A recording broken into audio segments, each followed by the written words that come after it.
Getting hit multiple times coming out of that bike section. More drivers coming to blows.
Well, hello and good afternoon, everybody. Welcome back here to Slow Motion Broadcasting, and welcome back to the Spec Racer Ford Weekend Warriors. This is round number 4 of this season, coming to you today from Circuit of the Americas. My name is Ron Maunz. Alongside me in the commentary booth is Charles Boshell.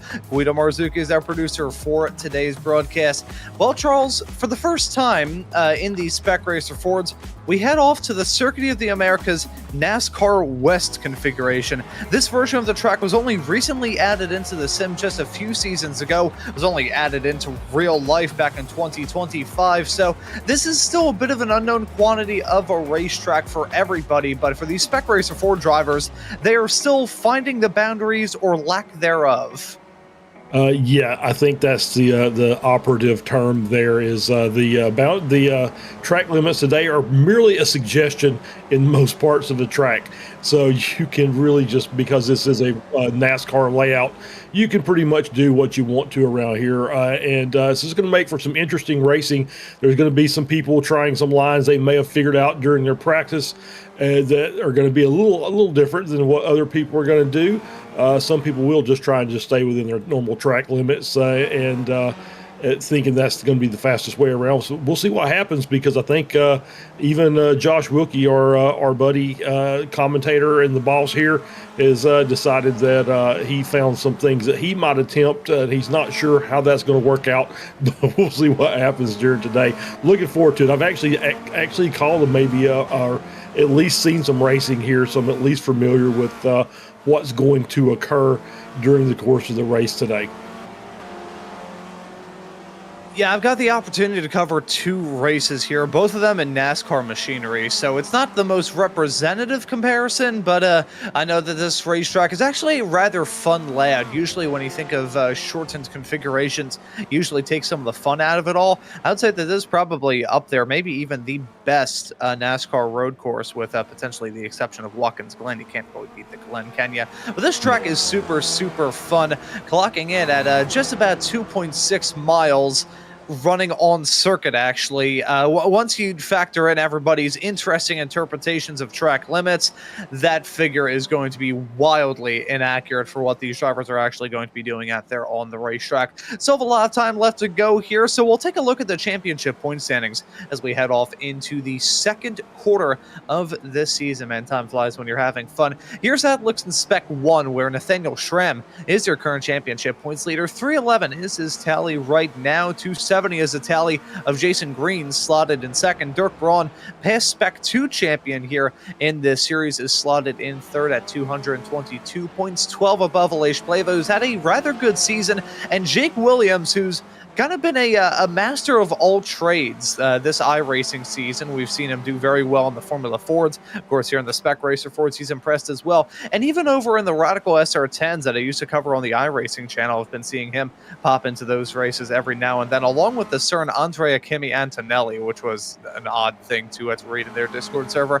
Let's take a look now at Spec 2, shall we, where it is very, very tight. Joshua Wilkie, our very own, currently leading the points there. 209 points is a tally for him. Only 7 in front of Hugh Simpkins, who's only 3 points in front of the sponsor of this broadcast, that being Phil Berry and the 888 car. Paul Jackson and Adam Bradshaw Jr. complete your top 5 in the Spec 2 category. We'll take a quick little gander at Masters, shall we, where Antonio Reese is your points leader. 208 is his tally. Tom Gradwell slotted a little bit farther back in P2. Brad Cathcart is only 5 points back in third, with Chris Thorpe and York Monty completing your top 5 in that category there. Charles, still very early on in the season, so we can't read too much into the points, but already seeing some trends develop.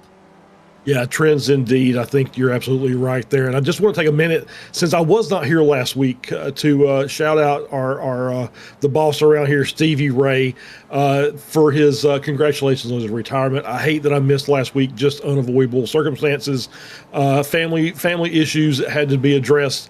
And so I hate that I did not get a chance to do the broadcast, but I do want to give a quick shout out to Stevie and congratulate him on his retirement. Obviously, the man is just basically synonymous with simulators, both car and aircraft. So he's had a very, very long and storied career, and just happy that he's able to get to that retirement. Stevie, I'm just a few years behind you, I think, and hopefully it'll be as nice for me as I hope that it is for you as well. Yeah, and unfortunately, Stevie is not with us here in this race. I believe he's in Oklahoma, not too far away from Austin, where we're racing in this sim today. Let's do an on-board lap with Phil Berry as he heads his way up this steep climb into turn number 1.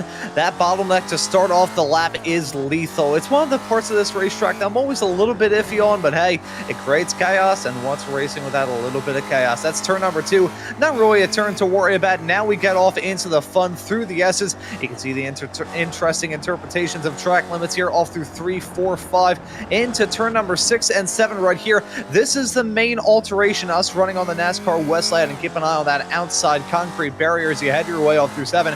Very, very ominous, loomingly over there, as well as the tire bundle on the inside of that turn 2. That was turn number 8, the quick little kink leading onto a small little crackle down, flat out run on the back half of the racetrack, off into turn number 9.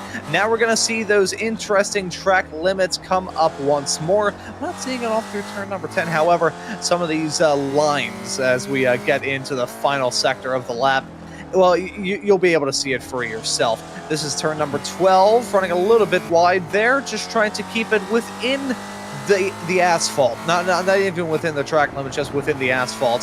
There you can see the line. Max Verstappen got a penalty for running that, the 2017 U.S. Grand Prix. So FIA, if you're watching this broadcast, please look away and tune into something else. You can see that all through turn number 15 and running wide off through there. He can run very, very wide off through there. I get flashbacks to when IndyCar raced here in their one and only occasion back in 2019. For number 16, though, not seeing anybody really use the track limits running wide through there. That completes a lap with Phil Berry, your current Spec 2 pole sitter, holding on to P8 right now in that 888 machine, with an entire top 7 broken up with nobody but Spec 1 racers. We want to thank Phil Berry for sponsoring this broadcast here of the Spec Racer Ford Weekend Warriors. Charles, look at that Spec 1 dominance so far here. Yeah, absolutely. And yeah, I agree. I also thank you very much to Phil for today's sponsorship. We do appreciate it. And yeah, not much. I did see Jason Green running very, very wide out of that final corner during practice. I don't know if he's managed to do that during the course of qualifying here, but yeah, that's just, you might as well just say, as long as you're still on some kind of hard surface, you're going to be okay. But yeah, pretty dominant, and I think that's part of the unknown. I think when you get to a track where we haven't run a lot, I think the Spec 2 drivers struggle just a little bit. But we'll say, just want to throw out another little thing that I noticed in the change of this configuration is that SS section after turn 1.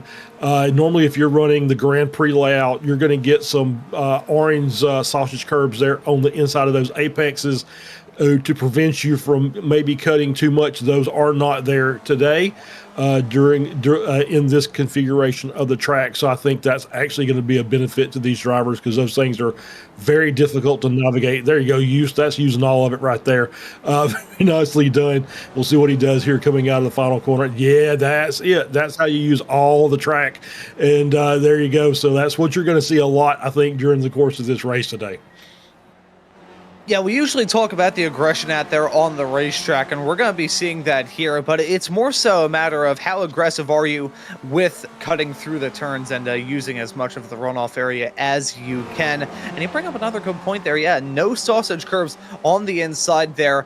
That's how it should be, even with Formula One. Let's stop breaking open-wheel drivers' backs. That even happened here with the W Series. Abby Eaton picked up a pretty nasty back injury heading off through the final sector. So FIA, if you're actually watching this broadcast and not covering your eyes and ears because of the odd track limits here, please remove the sausage curbs. I do not want drivers' spines to be pulverized upon impact. Taking a look now at Nathaniel Schramm, who's currently qualified second here. Marco Pinero sits on the pole right now. 0.6 of a second nearly the gap between your front row. That is, I wouldn't say that's a vast yawning chasm, considering we're nearly at a 1 minute 45 lap, but that is definitely a large margin in 1 lap pace.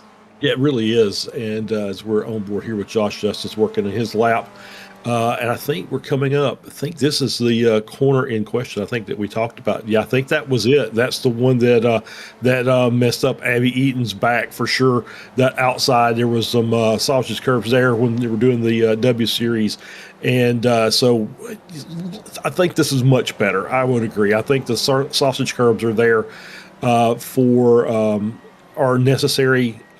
Sometimes I don't think at a high-speed track, I don't think they're just necessarily as good as just maybe some electronic warning to drivers to say, hey, that's not how you're supposed to run that corner. So we're gonna force you to come into the pits if you keep doing that. So yeah, it's this is obviously F1 or FIA Grade 1 track.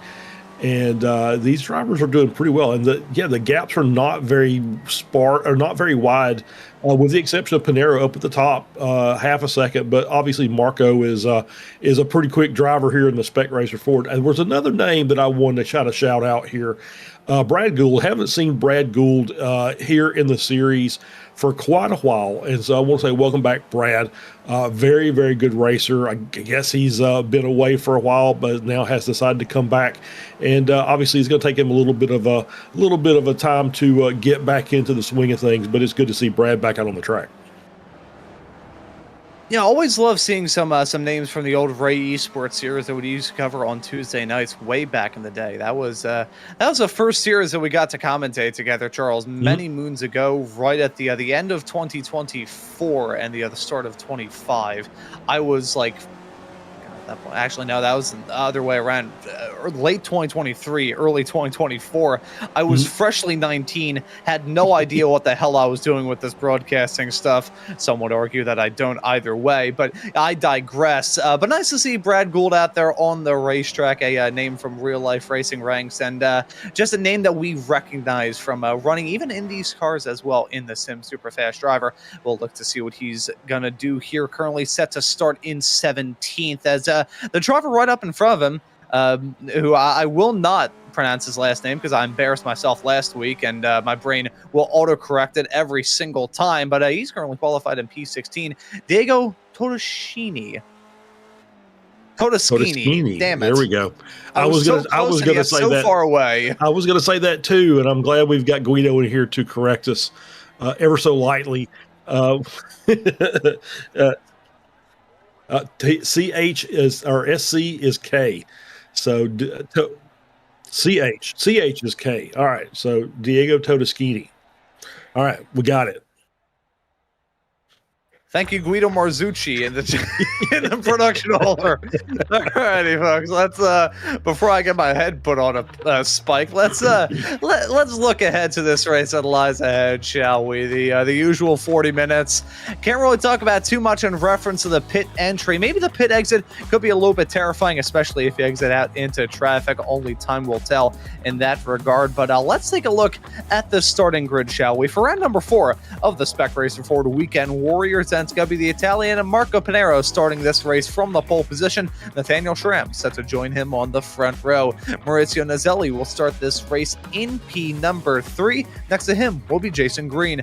P5 will be Dirk Braun. Joshua Justice will complete row number 3 with him. Scott Russell will start in 7th next to your Spec 2 pole sitter and sponsor of this broadcast, Phil Barry. Tom Gradwell will start from the Masters pole in 9th alongside our very own Mr. Joshua Wilkie, completing your top 10. Yeah, Yves Simpkins is going to start in P11. Outside of row 6 will be Antonio Reese in 12th. 13th will be Chris Thorpe. 14th will be Chris Murakami, all Chris row 7. Adam Bradshaw starting in 15th. Diego Todeschini starting in 16th. Brad Gould starts in P17. Steve Saunders starts in 18th. Joaquin Osbeck starting in 19th. Dennis Furia starting in P20 and rounding out the rest of the field. Andrew Love starts in 21st. Jeff Wubker, we've talked him into it. He's going to start in P22 here in the SRF. Paul Jackson in 23rd. And Jeff Jacobson starts in 24th. And so there it is, 24 starters set to grab the green flag here in a few moments' time on SMB. I want to thank you all for tuning into the action. And if you're interested in maybe putting your name on this amazing racing as we continue on here in Season 2 of 2026, you can do that by joining the Slow Motion Broadcasting and Discord server and getting in contact with either myself, Joshua Wilkie, or Stevie Ray. Will put you in contact with the right people to put your name on this amazing Weekend Warriors action. Sponsorship slots still open with the Formula Fords and the Spec Racer Fords. But Charles, this is going to be a race truly like no other. The runs off the track are going to be about a dime a dozen, but I'm looking forward to this slightly off-kilter race. Yeah, I think so. I think it's going to be a fun race. We're going to see some really interesting lines through here, and hopefully we've got enough track and enough off the track that we're going to have a nice clean race. We're not going to get in a lot of trouble. Obviously, turn 1. Oh, that's the 44 car, Nazelli off to the side. That kind of looks like maybe a hardware failure. He just kind of rolled off to the corner and just stopped. So I'm not really sure what happened there. But hopefully that we'll get through we'll get through T1 safely, and that's going to be our biggest trouble spot, I think, at the start of the race, and we'll see where we go from there. But yeah, Naselli has towed back to the pit, so we'll see what happens with him if he's going to be able to get going in this race today. Yeah, so very odd there. I wonder maybe we could also I don't know. I think we'll just leave it off at that. I think hardware issues could be. I was going to say maybe he's going to try and avoid the drama at the start by starting in the pits, but that's still quite the setback to try and recover from even at the start of a 40-minute long race. But waiting for that green flag to come out here for round number 4 of the Spec Racer Ford Weekend Warriors. It's a powerhouse front row with Nathaniel Schramm and Marco Pinero. Everybody else stacking up right behind as they head their way down the start-finish straightaway. Some drivers nearly running into the back of each other as a green flag now flies and the drivers are on their way. Marco Pinero getting off to a flyer of a start. Nathaniel Schramm, not so much. He's going to maybe fall into the crutches of the likes of Dirk Braun and Jason Green right behind. Will they try and get some moves done? Will everybody try and get a move done? 3 wide racing off into turn number 1. Looks like everybody negotiated that first turn smooth, but Pinero not having to worry about anybody as Jason Green with a bit of a wiggle off through turn number 2. He may get a move put on him by Dirk Braun. And that Jeff Jacobson nearly around. Yeah, absolutely. He's a little couple of cars with some early scares there, but it looks like everybody's still rolling with the exception, obviously, of Naselli. But you see Adam Bradshaw there. Car on the inside, could not see who that was, but obviously he's still fighting and trying to find a good open line to get the race started here. As looks like everybody has now managed to get everything kind of settled amongst. Maybe not. There's Antonio Reese around, and that was could not see who that was behind, but obviously there was 2 or 3 cars fighting for positions there. Antonio ends up being the loser out of that as Brad Gould. So we got Brad coming back and just once again getting back into it, and maybe not so much with some of his timings amongst the crowd there. Yeah, so unfortunate to see that moment for Antonio. I know we were trying to convince him into being a part of this race, which he is, but down in 20th right now, unfortunately for Mickey Onio, losing out on that game of cat and mouse between himself and Brad Gould. Up at the front, though, Marco Pinero going to lead lap 1. Nathaniel Schramm directly behind him in P2. The only driver outside of those two to be in the exact same spot that they started in is Tom Gradwell down in 9th. It's been a wild start thus far. Maurizio Naselli, though, not a part of it. He has yet to rejoin the race. He is still in pit lane. I think we may not see him for the rest of this race. That's unfortunate. I think he may have had the pace to contend, but hardware failure is going to bite at the worst time. Looking at some battling a little bit farther in the mid-pack. Side by side here, Hugh Simpkins duking it out with Steve Saunders as they head their way down the hill off through turn number 10 into the S's. They're going to go. One driver is going to have to back out of it, and that will be Saunders. Yeah, still some battles on the track as people are trying to sort themselves out. So they've got the nice 2-car pack up front and Wilkie around, and that's coming out of that cut through, or coming into that cut through, I should say. And maybe I'm not really sure what happened. I had to get a replay of that. That's very strange. I'm not sure if maybe he got some assistance around. We're going to watch here as we've got Wilkie right in front of Phil Berry as they were coming through the S's section. We're going to make that hard left-hand corner here into the cut through, and Josh just too much power back on throttle, and just loses the rear of the car, and into the wall he goes. Not too bad as far as the contact, so he will be able to rejoin, but obviously lost himself quite a bit of time. And the problem is with turn number 7 on this track, I briefly mentioned it in the lap guide. I was too busy talking about the track limits off through the S's. I didn't really elaborate on it in the way that I wanted to. That turn, it's like wearing a shoe that's a half a size too small. It's awkward as you head your way through there. It's super tight on exit. You've got that bundle of tires on the inside as well. That's going to be a huge choke point too. So take a look in a moment here. Steve Saunders, contact made as they headed their way off through turn number 9. Similar shades of what happened between Brad Gould and Antonio Reese a little bit earlier on here, I believe. Was that Chris Thorpe? Chris Thorpe, The other driver involved in that? Yes, it was. Yeah. Still, once again, you see the alternate lines. The difficult part about running kind of an alternate line to other cars is you eventually are going to meet each other at some point in the corner, whether that be in the apex a little early or a little late. But you're all trying to hit the same spot to make the corner, and so you get the alternate lines through there. And sometimes you end up with that situation that we just saw, whereas you got a car wide and a car narrow, both of them trying to get through the corner successfully, and you basically run out to a point to where all lines will converge, and then there you go with the contact in the rear of the car, spins one car around, the other car continues on.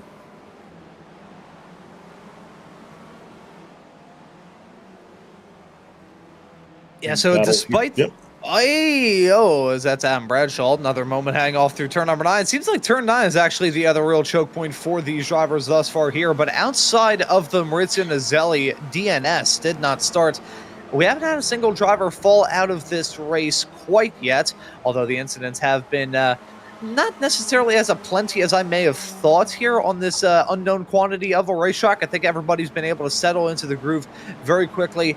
With a new track layout, it always comes a level of practice. I always talk about the sense of over-comfort that drivers can feel on tracks that they know like the back of their hand. They'll say, okay, I'm fine, I don't need to practice around here, and that'll be when drama breaks down the race. This being a track that nobody's really comfortable around, it leads to everybody putting in as much practice as they can just to get familiar with this place, even though it's only like 2 turns, probably 3 that were altered outside the track limits changes. Yeah, absolutely. As we're watching Todeschini coming through turn 1, Brad Gould is there as well, and you see the cars working their way through. And so far, so good. But obviously, even with turn 1, you see cars trying to take that as tightly as possible. Some cars running it wide and then coming across, or just staying out wide to that runoff area. And so even turn 1, turn 1 I think is probably the most is one of the bigger choke points. I'm kind of curious about those that tire bundle there as we're watching to see Wilkie is trying to make up some ground. He's right behind Jeff Jacobson there. I'm wondering if that is a new tire bundle where it's got some spring to it, or if it's like the Olton Park tire bundles where they're basically just steel and concrete pillars that are just not going to move when you hit them with a car. Hang on, stand by, folks. Let me.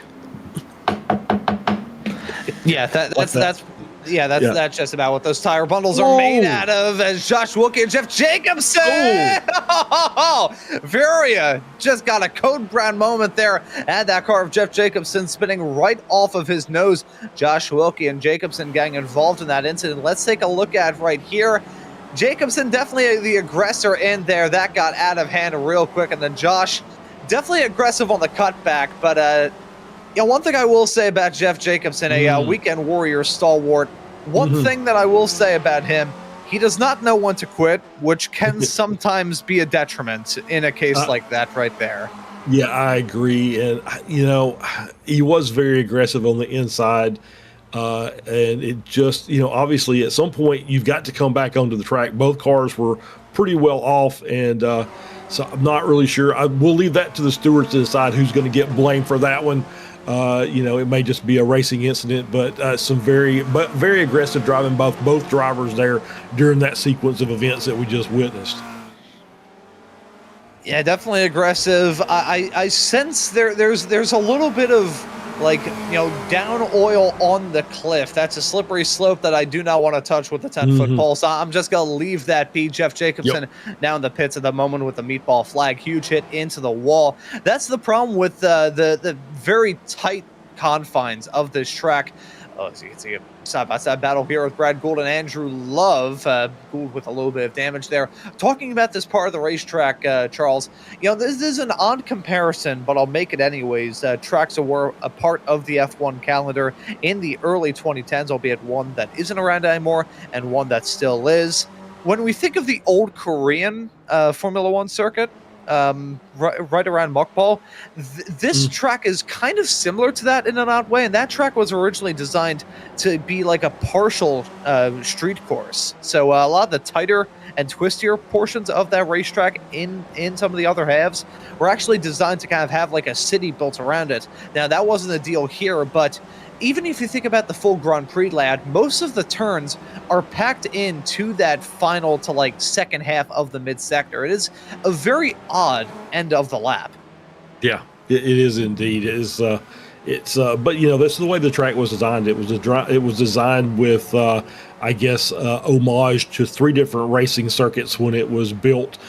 So you get a little bit of everything. As we see a car coming around, that's Todeschini getting himself rejoined there. So obviously see a little damage on the right front of his car.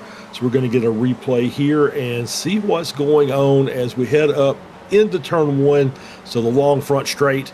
And nice line through there, so just kind of hanging out to the outside and dumps it in and just carrying a little too much speed for that angle. And nice job of everybody getting out of the way. So that damage he had was from previously to this. So he's able to get the car rejoined. Everybody gets around safely. So he'll drop him down to P17. And these cars will continue on. His nice little battle up here between Dirk Braun, Jason Green, and Josh Justice.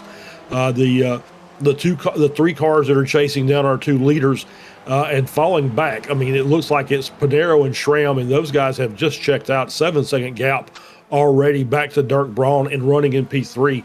And hey, shout out to Josh Justice. He hasn't been up this high in the field for quite a while, so he's having himself quite a good race here, mixing up with Justice and Green, who is now jumped up into P3 and head down the front straight. Yeah, there's the good race that we have got at the moment, and people wondering in the chat exactly what may have gone down here with this pack, how they've lost so much time.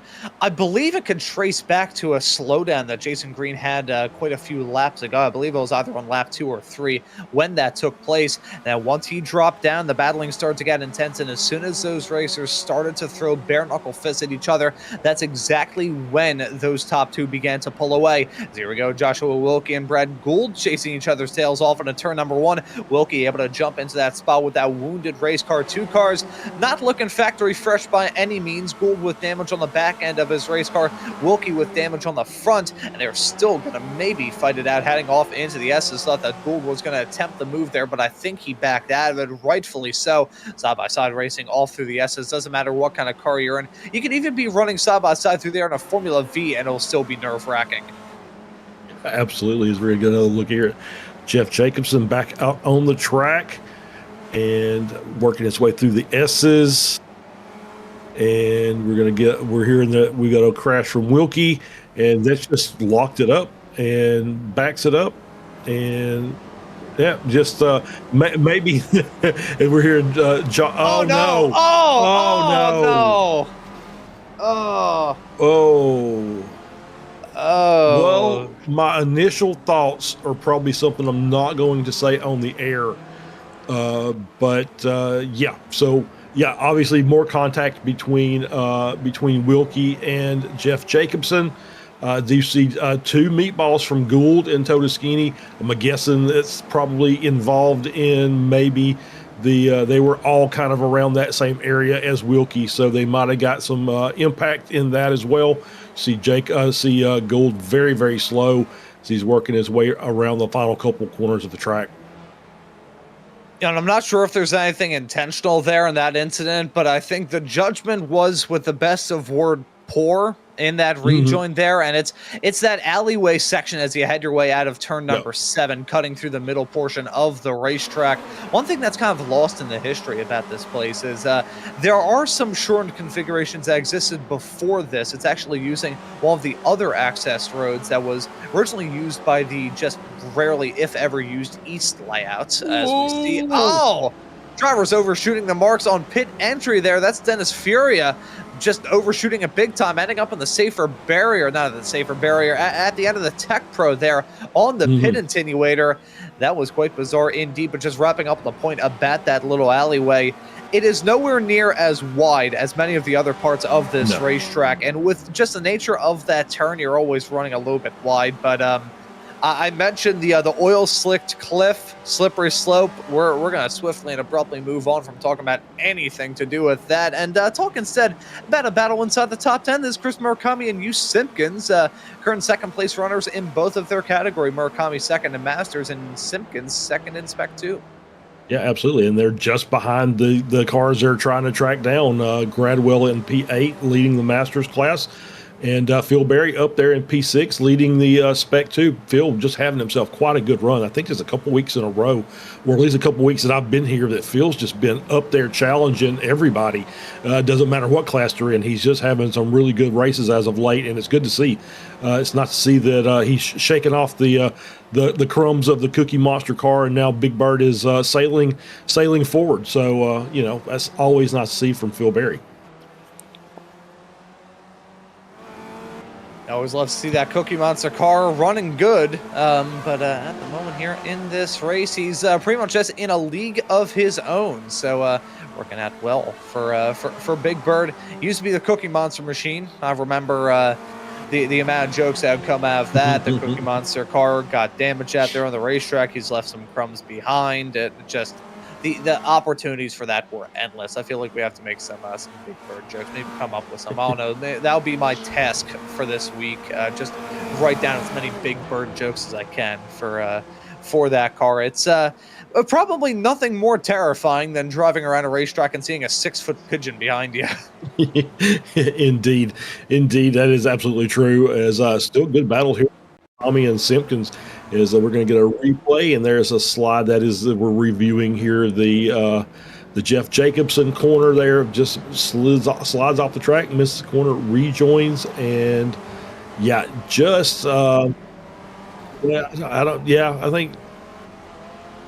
think that's just sheer, like that is sheer misfortune. I think for all parties involved.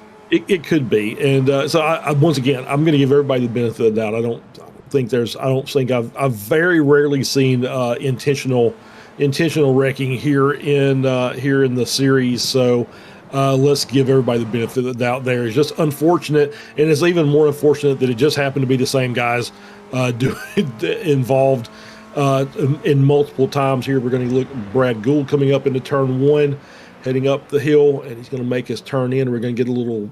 Nope, he just drives straight forward, and I think he's decided he's parking it for today. So Brad said, I've had enough. Unfortunate for him. It was, again, good to see him back, but just unfortunate that he was not able to complete the race. As we're getting a good look here, and we're getting another replay, and this is Todeschini coming around the corner, and this is in that 7, 8, 9, I think, area. As we're coming back around, and just too much brake, and kind of locks the fronts, brings the rear around, and gets it reset. Nobody around him to make any contact, so able to get restarted on his own and back forward again. So continue on, and he's got some gap to make up, but he's still out there running. So that's not much you can ask for there, and he has already completed his pit stop on lap 7, so it feels like that's probably going to be okay to be able to finish the race on that one stop.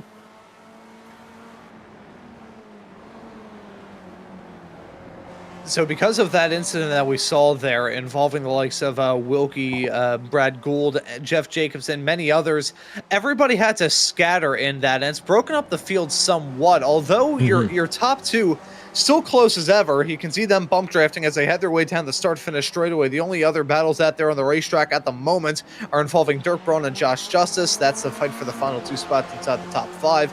Scott Russell, who's looking to battle here with your current Masters leader of Tom Gradwell. If those two start to squabble, you can see Chris Murakami start to stick his nose into that fight as well. And Diego Todeschini, as well as Dennis Furia, who are maybe going to battle for the final 2 spots inside of the top 20 here soon. Jason Green's been able to pull away from that little battle with Dirk Braun and Joshua Justice, so he's looking to drive off into the sunset. As we near up to that halfway mark as well here, Charles, we do have to consider that prospect of pit stops. And I think even though this pit lane is maybe the only part of this racetrack that's remained completely unaltered, it still presents its own little test, as we saw from Fura a bit earlier on. Yeah, obviously you can carry too much speed into that pit lane, pit entry section, and you could end up bouncing yourself off that outside wall. I think most everybody's got that under control. And once again, as you said earlier, pit out, back out into the racing line, especially when you've got cars that really like looking to the inside to make passes going into turn 1. That is going to present a little more of a challenge there, as you're just kind of keeping an eye on that mirror as you're trying to pull out back into traffic. That could make things a little hairy for our drivers there. So it'll be something we'll have to keep an eye on. But yeah, these two guys have just kind of left off by themselves. Green is starting to pull away from Braun and Justice. You see the gap there. Braun and Justice are stuck together. My guess is Schramm hasn't really pressed to take the racing lead, so I'm just kind of wondering, maybe he's decided he's going to fuel save behind Panero here and try and run a little bit of a undercut there when we get ready for our pit stop. Maybe pass him during the pit cycle, as we now have Todeschini with a black flag, and we're going to get this. This is going to be on incident points, I think. Maybe, yeah, I think so. As he's just trying to, once you get behind on your steering through that section, it's very difficult to recover it. And now you got a car on the inside, and there's contact there, and that's more contact. I think that was Furia there trying to look to the inside, and so he's going to tow it back. He's going to actually just tow it back to the pits, and I'm probably going to be race done for him as well, as he's got a meatball flag now. So definitely going to be in there for a bit, because this will be pit stop 2. And if he's taking his fast repair, then he's going to be sitting there for a while. I don't know what it is. See, I always think that turn number 7, nice little alteration to this racetrack to shorten the track up a little bit. That has just been like a dagger getting stabbed into a child's bouncy castle thus far here. Every little battle that we have going on just gets sent off into the slaughterhouse into there. So I don't know who's going to be next. Maybe it's going to be Dirk Braun and Josh Justice. Don't go side by side through turn number 6 and 7, gentlemen. That's not going to be a good prospect. No. I always called it the bottleneck. You've got that inside tire bundle of evil, and then that outside concrete barrier of despair. It's that 1-2 punch that has taken so many drivers out. Yeah, indeed. And you see them, and even we saw earlier a couple of drivers that were just kind of flirting with that wall coming through there just on their own. And you just don't want to, you can get away with a couple of wall scrapes and a couple of wall taps, but it just is cumulative, and it's going to end up eventually causing some issues with your suspension or a wheel, and that's going to make your day a whole lot worse, because these cars are difficult enough to drive as it is, and then you give them the ability to try and drive 2 ways at the same time, and that never is a good idea.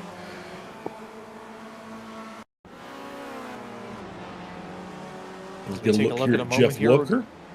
Yeah, Jeff Lubker heading his way off through the little middle sector of this track through 10, 11 into turn number 12 right now. And around, half spin, a third of a spin. I think that was a third of a spin. We'll count it as that. Yeah, how'd that work out? Give me one moment here. Jeff obviously sponsored our Formula Ford race today, and we did have get a chance to chat with him. And he wasn't planning on running this, but I think he just decided. I think we just kind of talked him into it. So he went out there, and obviously not a lot of practice on this track. So he's out there doing the best he can. Wonderful thing, you know. Yeah, for sure. And so he's out there, and he's at least running, and he's still out there running at 18th. So he said he'd be happy if he could get up around 10th. So he's going to have a little bit of work to do to accomplish that as he's come in to make his pit stop. Nice little battle here. Tom Gradwell, Chris Murakami. This is for Masters class lead.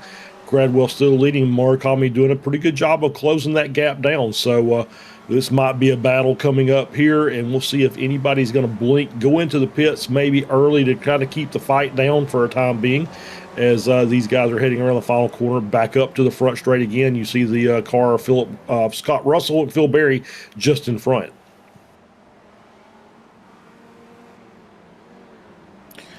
Looks like our leaders are coming up on lap traffic. Yeah, that they are. This is going to be a little bit worrisome for these cars. How are they going to be able to deal with this lap traffic? They're catching them in the worst part of the racetrack as well, that twisty end of the lap. This is not a good prospect for either party involved, both Panero and Schramm, as well as Furia and Wubker, who are going to try and get out of the way. Wubker does. Furia does not, though, so that's going to just hold him up ever so slightly. There's a good opportunity for Nathaniel Schramm to stay within grasp of Marco Panero's Furia. Oh, yeah, at that point, you just got to dive off the racetrack, trying to avoid any more chaos going on right there, not really allowing these racers to go past there. That's, I believe, technically, as he's now starting to hold up Nathaniel Schramm as well, holding him up big time. You have to jump out of the way at that point. That is... Yeah, sometimes with the lapped cars, it takes two to tango in a situation like that. The lappers have to try and help out the cars that are trying to get the lapping done there. One party was playing ball, the other one decided to throw the ball directly at the other driver's ball. So unfortunately, Schramm losing out on some time. As we take a look at a moment here, this was in the battle with Chris Murakami and Tom Gradwell. Gradwell with a bit of a wiggle all through the S's. He's able to hold on to it as they head their way off. Oh, no! Oh, Bluetooth accident there. Wow, that was some. If that was net code, that was some massive net code. I'm not sure if maybe that was just a last minute avoidance there. We're going to get a look inside of Murakami's cockpit as he's right behind Gradwell. You can go see Gradwell run really wide through 6 here and just not make the corner. And no, it's just like maybe he gunned it. I think he maybe gunned it to try and avoid Gradwell coming back into the track, and maybe just carried too much speed, too much throttle for those rear tires to be able to cope with it, and kind of spun the car himself.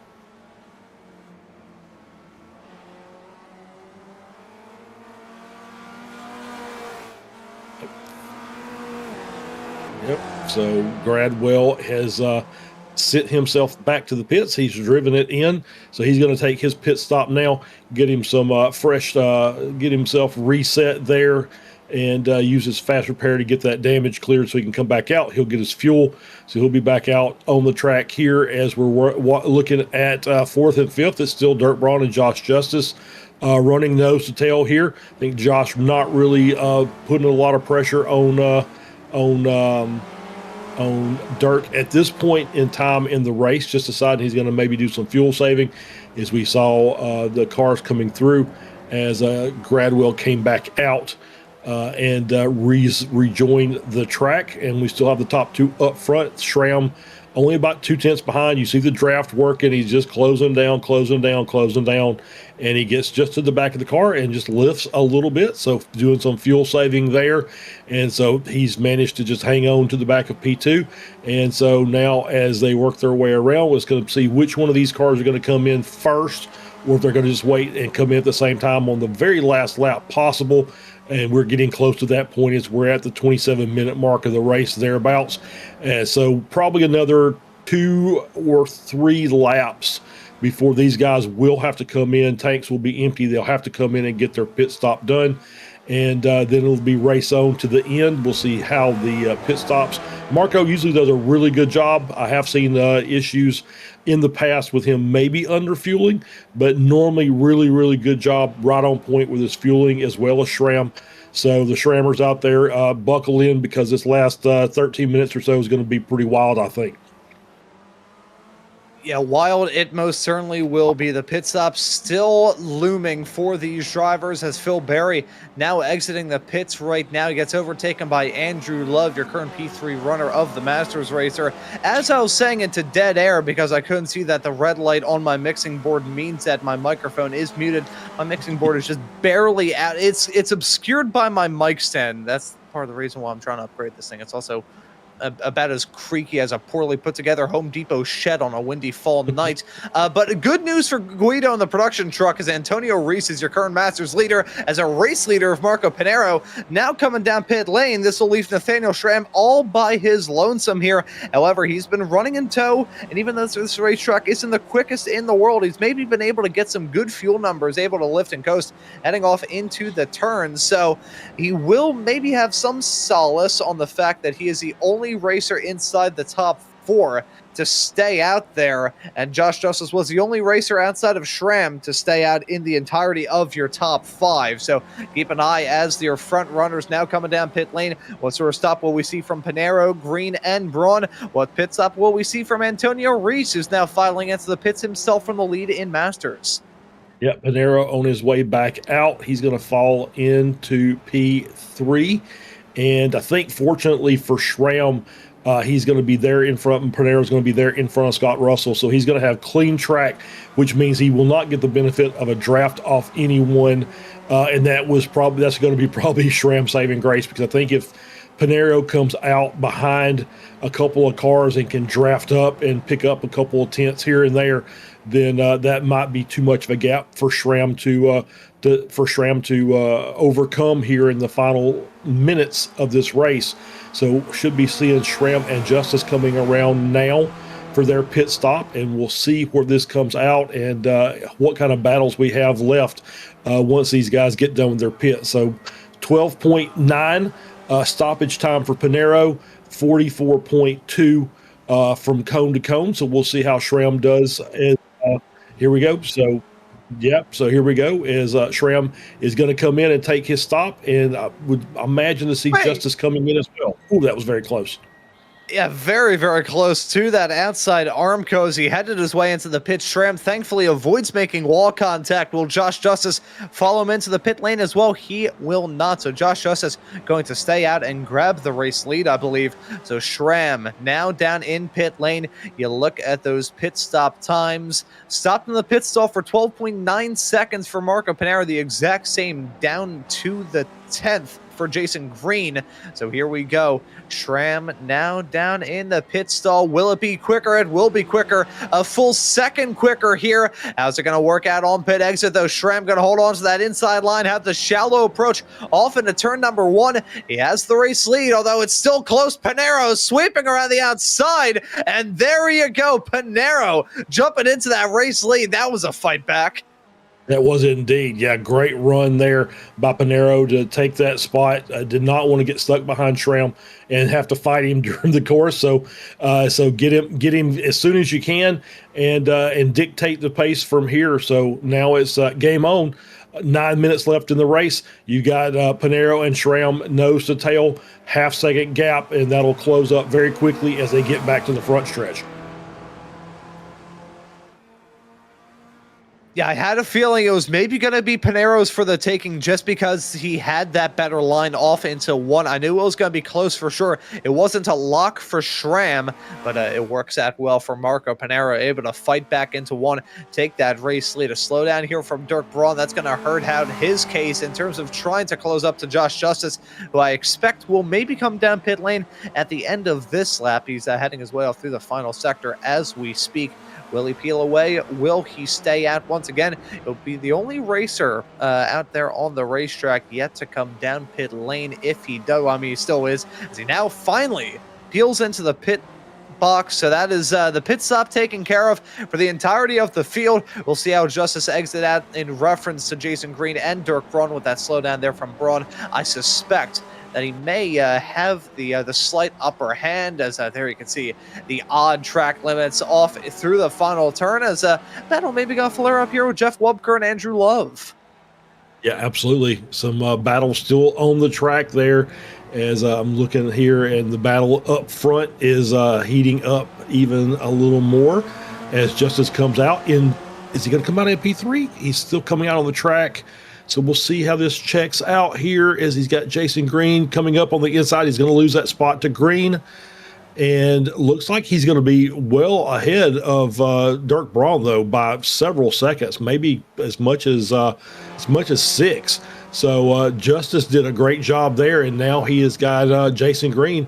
Can he get that second and a half gap? Can he get within that 1 second to close it down? As we have a nice battle here between Adam Bradshaw and Steve Saunders here, still battling for P14. And so now it's just a matter of Josh Justice. Can he make that leap up, get in draft range of Green, and then just close it down and have a nice battle here for the final podium position? Yeah, so that could be intense between the two. Josh Justice, a real-life spec racer, Ford racer. Jason Green, multi-time official series champion here in the spec racer Fords. We know that he's quick. We know that both of those drivers are quick. Will they converge on one another? Only time will tell. Out there on the racetrack, though, the battles that we have are sprinkled throughout the pack. Here's one of them right now. This is right towards the tail end of the top 15. Steve Saunders and Adam Bradshaw duking that for 14th right there. Saunders currently holding on to that spot, but Bradshaw directly behind. Only a 10th and a half is the margin between those racers as they head their way off through the S's. Time ticking down here on this race, getting into the final 6 minutes here, Charles. So probably coming to just coming to the final few laps here right about now. And these drivers still flexing their muscles up at the front. The personal best lap of the race for Pinero and the fastest lap of the race for Schramm. Yeah, and you see him picked up 3/10 there and is able to close that gap down now. So 2/10 of a second there between P1 and P2. And so Schramm obviously is now starting to look and say, all right, now where am I going to be able to make this move? Obviously, the first thought's going to be into turn one, but then you got to defend for an entire lap. So he's probably thinking, where else can I make a pass here? Can he make a run out of the final corner to get to the start-finish line in the drag race?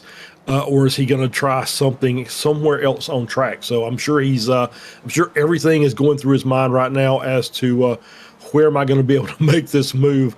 Pinero not known for making a lot of mistakes, so it's going to be very, very difficult. You're going to have to be on your game to get around.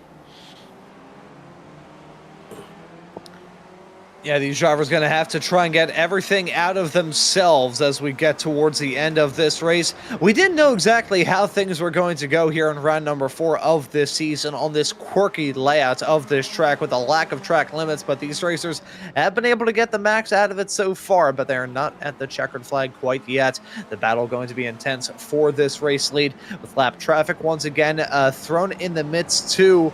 Gotta wonder how they're going to be able to go through this. Andrew Love going to dive out of the way as they head their way down the start-finish straightaway, so that won't be too much of a worry there. Paul Jackson, don't think he's going to be a worry either, as Nathaniel Schramm going to sense an opportunity to go side-by-side with them as they head their way up the hill into turn number 1. Schramm trying to pull out a bit. He may try and go for the switchback on the cutback. Here we go. Swapping sides like he's flipping burgers there. Pinero runs a little bit wide. Can't speak English. Schramm jumps into the race lead as I got my tongue wrapped around my teeth. Yeah, very, very nice move by Schramm there. Pinero defending on the inside, and Schramm set that crossover up very, very nicely. Just let Pinero run a little wide through one as he was carrying a little too much speed, and nicely turned in underneath him and made that pass. And now Pinero is looking to see what he's going to be able to do as they're working through lap traffic there. Paul Jackson almost a victim of something there, as Pinero now looking to the inside of Schramm to see if he can get that position back.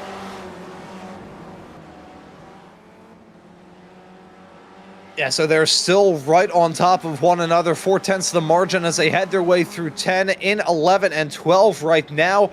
We still have to talk about that lap traffic because they have a few more cars left to deal with between now and the fall of the checkered flag. They've got Jeff Wubker right up in front. 3 minutes left to go here, so I'm not sure if that will apply. However, the driver that kind of changed the course of this battle ever so slightly in the first run, in the first stint before the pit stops, Dennis Furia, who I think probably spoke a little bit of fury in your current race leader of Schramm in that lap traffic encounter not too long ago. If he gets involved in that, especially on the last lap, that'll be a big wrench thrown in the works. But Pinero, I don't think is hedging his bets on that lap traffic. He wants to get the move done fair and square and clean out there on the racetrack. He closed them up as they had their way down the start-finish straightaway into turn number 1, and he goes for the dive off into turn 1. Pinero Gonna try and take that race lead, but Schramm holding his own on that outside. They'll still be side by side into 2, but Schramm now has that upper hand with the inside line, kisses the white line, kisses the grass all through the turn, but Pinero gonna be able to sweep out in front into 3. Oh, though, gets a little bit of a sideways wiggle, and Schramm gonna fight back once more. Contact made as they head their way all through 6 into 7 right now. This is brilliant stuff between these drivers as they're coming to take the white flag this time by. Yeah, we're not even waiting till the last lap. They're already fighting here, and that's just a fantastic set of driving by both drivers there, finding a place to make some time, and both did just a great job as we come down into the 8-9 area. And we're going to loop back around, and we'll get to that triple apex right-hander here just in a moment. And then we're going to get the last 2 corners. It'll be game on as they've already started fighting. And nothing behind. They don't have to worry about anybody gaining time on them of any significance. So it's just those 2 guys out there to see who's going to win this race. Yeah, as they are still nose to tail, heading off through 13 and 14. Gotta wonder how Nathaniel Schramm is feeling about his chances. He has had the bravery to go for the moves, but Pinero is brave as well. So with one more lap of racing action here at Circuit of the Americas, the time is running out. Pinero, though, had a bit of an awkward curb whack as he headed his way off through the final turn, and Schramm gonna sense an opportunity. Pinero knows that. He's starting to break out that serpentine, trying to break up that draft, but he's losing out on some momentum. These cars are so low powered that a little bit of over-aggressive wiggling could just cause you to lose out on time like it's going out of style. Will we see deja vu here? We nearly did. Schramm thought about going for the cutback instead. He is still looming all over the back, and they're nearly bump drafting as they head their way off through turn number 2. Maybe a little bump there applied from the front clip of Schramm to the back axle of Pinero's race car. They still keep a nose to tails. They head their way off through the S's for the final time, with Pinero leading into turn number 7. They've got that lap car right up in front. I think they may have to worry about him all through the final sector, and if they do, that is going to be a real worry for Marco Pinero and Schramm as well. But the opportunity is running after Nathaniel Schramm to get the move done on the road. You can see him using everything of the entrance into 9. He thinks about it into 10, but I'm not sure if he will be there. You can see closing up that gap. One of the final braking zones of the lap is coming up of turn number 12, and he's only about 0.3 of a second behind. Will he be able to go for the lunge? Will he even dare go for the lunge? That's to be determined. That lap car up in front, slow car, may play a factor in this as they head their way off through 13 and 14. Pinero's going to play the cards that he is dealt with. Got that lap car up in front, though. Gotta wonder if Schramm is sensing an opportunity. Will he go for it into 15 or 16? Or is the opportunity running at Marco Pinero and Nathaniel Schramm have treated us to a brilliant race here at Circuit of the Americas as they head their way into the final turn. Will it be Pinero's for the taking? Oh, he gets choked up a little bit by that lap car, but Schramm running wide. It may be a drag race as they head their way towards a line. Will Schramm be able to pull it out? Looks good for Pinero, but they're closing up to that line, making contact. Pinero pitching him off against the pit lane wall. Pinero gets the job done just barely over Schramm. Wow, what a fantastic end to this race. I mean, both guys gave everything there, and 0.04 of a second, the gap between P1 and P2, about a half a car length. And it was a fantastic battle there. They did exactly what they needed to do to get to the end of this race, and they settled it on the track. And some very, very great driving by both Pinero and Schramm there at the very end. As we got I think that might have been Scott Russell. Russell fallen short of the hurdle. It looks like he'll still finish this race in P8 if he can get that car up and rolling, as Antonio Reese a little bit farther behind. Yeah, so Scott Russell ends up in 8th. Antonio Reese wins it in the Masters category to finish in 9th, much to the chagrin of Guido in the production truck. Hugh Simpkins grabbed the win in Spec 2, by the way. But, Charles, I gotta say, we talked about NASCAR earlier on here in this broadcast, how this is a NASCAR layout, but we saw like a NASCAR level of aggression. Drivers just throwing the bare knuckle fist at each other from the drop of the green through to the fall of the checkered. It is not done. We got this battle here with Bradshaw and Saunders, and just right at the line swapperoo between Joachim Mosbeck and Chris Thorpe, as well we see deja vu here with Saunders. No, wasn't able to draw alongside as they headed their way towards the line. But that was kind of a NASCAR style race. Everybody just seemed a little bit pissed off at each other from the drop of the green through to the end. It did seem that way, didn't it? Yeah, and it's just I don't know if it's this track or not, but I thought that was a fantastic race. Lots of battles, even you saw there at the end, even Steve Bradshaw and Saunders fighting for 14th. So all the way up to the drop of the checkered flag. So fantastic racing by everybody. Jason Green, we did not mention, gets a P3. Did manage to hang on and and there is Schramm up in the air. So I think we found our location for the calamities to ensue. There, it's just off the track there, into the gravel trap right by the Texas flag that's painted on the circuit. Oh, who's that doing golly. Who's that doing a front flip, though? That was a sickening shot. That's a blow. Scott Russell ballpark. So, yeah, that's a good way. Maybe they should have done that like at the end of qualifying. Give them a couple minutes to just crash everything, get all that out of their system, and then race.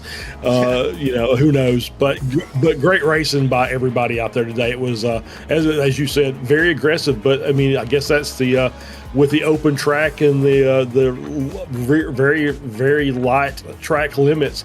It just made the opportunities available for everybody to just really battle. And even when you're off the track, you're not really out of it just yet. Let's have some drivers trying to kill each other before we had the right. Was that Phil Berry driving backwards as he headed his way off through the carousel? I think I just caught that in the corner of my eye. We're going to swiftly and abruptly move on from that. Maybe a good time. Maybe a good time to take a look at our race results. I started speaking in tongues there for a second. Let's run through those results before things get any more wild here today.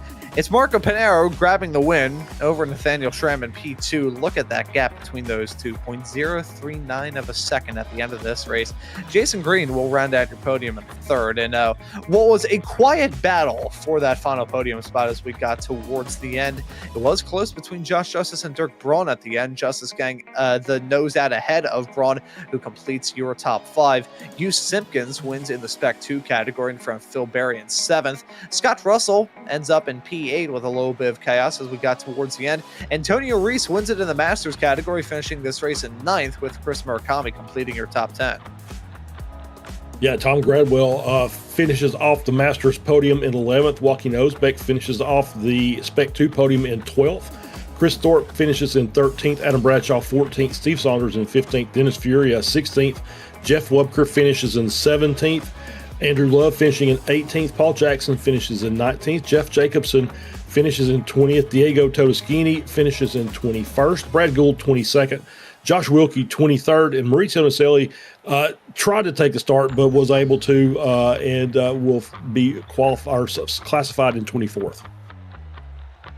So those are your results at the end of round number 4 of the Spec Racer Ford Weekend Warriors here at what proved to be an odd racetrack for many. But let's move off into the interviews. I think we have some drivers looking to have a chat with us, and we will start it off by having a chat with our race, I nearly said race winner there. Not race winner, got close to it, ends up P2, Nathaniel Schramm, joining us now in the broadcast booth. Nathaniel, welcome in. Well done on the P2. It took 2 to tango at the end of that race. You gave us a brilliant battle with yourself and Marco Pinero. How was it out there? It was hot and slippery. That track, I was not prepared for how hot that was in practice, and in the official series, it was a lot cooler. We were doing, I think my fastest in the officials was like a 43.9 or something, and we didn't get anywhere close to that with this track. So it was a lot of learning and trying to just mitigate tire spinning and try to keep the grip as much as possible. Yeah, so a hot track and a track layout that not a lot of people are familiar with. This was only added into the sim just a couple of seasons ago, and only added into real life just about a year ago. So not really a lot of experience heading into this week. So how was it for you just trying to get used to this place? It looked like, even though it was a minor alteration with the pretty much complete deletion of all track limits, that looked like a very tough nut to try and crack. Absolutely. It was a lot of learning early in the week, and during Faux Speed on Sundays that Jason hosts, just trying to figure out, okay, you can go over the curbs here, you can use the curbs to turn here. If you touch these curbs, it's probably not going to be a good day for you. So yeah, lots of learning and trying to take advantage of the minimal track limits where you could. Yeah, so I could see that also played a factor in the battle with yourself and Marco Pinero. Did that just was it tough to try and get used to that in the case of a side-by-side battle? To think, okay, I can just absolutely send it off into a turn where I usually wouldn't be able to just because of the track limitations. Yeah, for sure. We practiced a lot of driving on Sundays and just trying to learn what we can and can't do during Faux Speed. So that's a really good learning experience. So I took some of that learning, but there's also a little bit of just kind of send it and see what happens. Yeah, a little bit of licking the stamp and sending it doesn't hurt anybody. But next time out here in this series, Nathaniel, we're going to be running on the Nürburgring Nordschleife. So that's quite the alteration to go from one week to another. What are your thoughts heading there? And I definitely can't abuse the track limits at the Nürburgring, that's for sure. But no, had a great run last season around there. Didn't have the best finish with hitting the wall, but we got all the way down to the last few corners there. So hopefully can keep it in first place, or at least in the podiums, all the way to the final corner there, and get a better result. Yeah, looking for that W. Just looking to survive the green hell, I think, would be a good way for that race to go. But Nathaniel, as always, we'll let you give any thank yous or shout outs before we let you go and celebrate the P2 run. Awesome. I'd like to thank you guys for the broadcast again. Always appreciate it. I'd like to thank the league for putting this on. Fantastic racing. Had a lot of fun with Marco.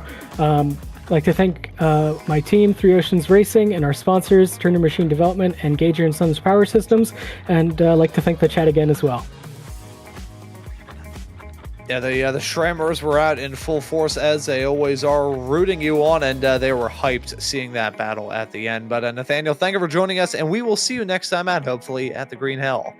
See you then. Thank you. And that right there was Nathaniel Schramm, P2 finisher here in this race. We'll talk about it a little bit later on, but folks, next week's opportunities for sponsorship are still open for the Formula Ford and the Spec Racer Ford shows. But Charles, I'll pass the mic off to you and ask who you would like to have a chat with. Let's bring in our Masters class winner, Antonio Reese, and we'll have a chat with him. And Antonio, congratulations on the class victory again today. Pretty tough track out there. Say again? It's always here. It's our weekly visit with Antonio. Boring. Boring. So Antonio, congratulations. So talk about your race. Obviously, saw maybe an issue early in the start of the race, but able to climb back up the order and get the class victory today. Yeah, it was. I just got the truck a few days ago. Yeah, and I was not very comfortable, but yeah, could survive and could still finish 9. Was not bad. Yeah, and I'm sitting there thinking, he's the class winner. Okay, yeah. So sorry, I was looking at something that was kind of fooling me there, but yeah, good race today, and I think Ron said Nürburgring next week. The Green Hell. I'm sure, obviously, you've been there and done that a few times, and that always brings out some really, really great action. And it's as much a battle against the track as it is against the other drivers that are out there. Yeah, eyebrows up on that track. Yeah, it's fun to drive. I hope I don't kill Chris Murakami again as the last time we race. So I hope to have a good time with the guys there as usual, as always is. All right, Antonio, we'll give you a chance to give any thanks or shout outs, and we'll let you go and celebrate your class victory. Yeah, for you guys on the booth, on the broadcast, is always a good show you put there. And for the Stevie Ray, the guy, the main one on the constellation of Weekend Warriors, and also for the community, all the drivers, and for the sponsor. I don't know, sponsoring today was Barry. one of the drivers. Who? Phil Berry. Oh, okay, nice. Thank you, Phil, and also for the viewers, the guys watching, and for Guido. And for Guido, of course. Yeah, we can't forget about Guido. Antonio, thanks as always for stopping by. Congratulations. We'll see you next week. Yeah, see you next week, guys. Thank you for having me. Have a good one. Bye-bye. And that right there was Antonio Reese joining us here in the broadcast booth.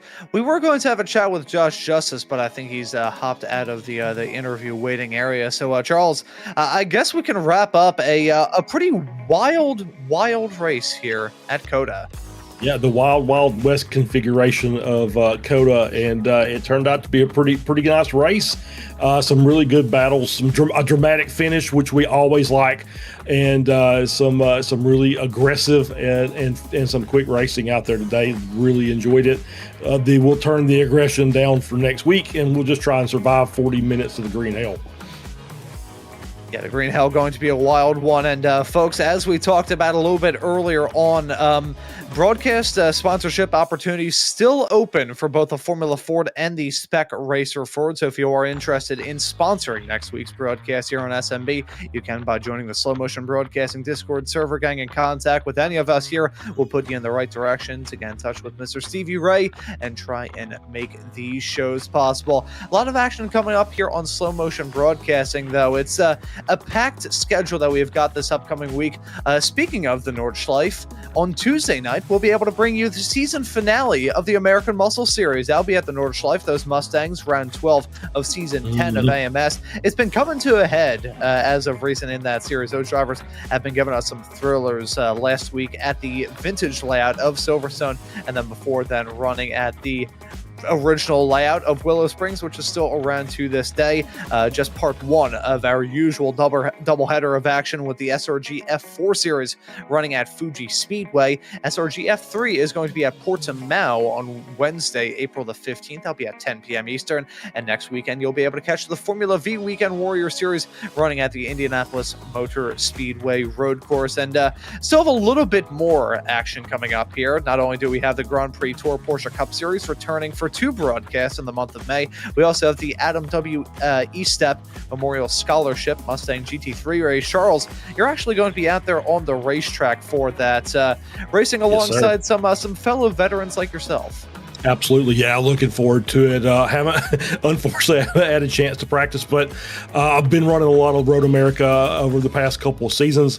Unfortunately, not in the Mustang, so I'm going to have to get in there and get some laps in. But yeah, looking forward to it. Anytime there's a veterans race for a veterans charity, I want to be involved. I want to always support my brothers and sisters out there, and so looking forward to a really good time with Ken and Ed Sanchinelli and a host of others. So it's going to be a fun afternoon or a fun morning, I think, is actually what I'm looking forward to. Yeah, I think it'll just be barely in the afternoon for us on the East Coast, a little bit earlier on for those participating on the West. But of course, entry is open to anybody who would like to be a part of that. You can scan the QR codes on the on-screen graphic to be a part of that event, either to donate or to join in on the action. Of course, you'll be able to tune into the broadcast here on Slow Motion Broadcasting. But as for this broadcast here tonight, for round number 4 of the Spec Racer Ford Weekend Warriors here at COTA, that will just about do it. Our thanks as always, to Phil Berry for sponsoring this broadcast. But for myself, Ron Maunz, Charles Boshell joining me in the broadcast booth, and Guido Marzucchi working all the cameras and the graphics and the virtual production hauler, I say thank you all so much for tuning into the action on Slow Motion Broadcasting today, and we hope to see you all wherever it is in the not-too-distant future.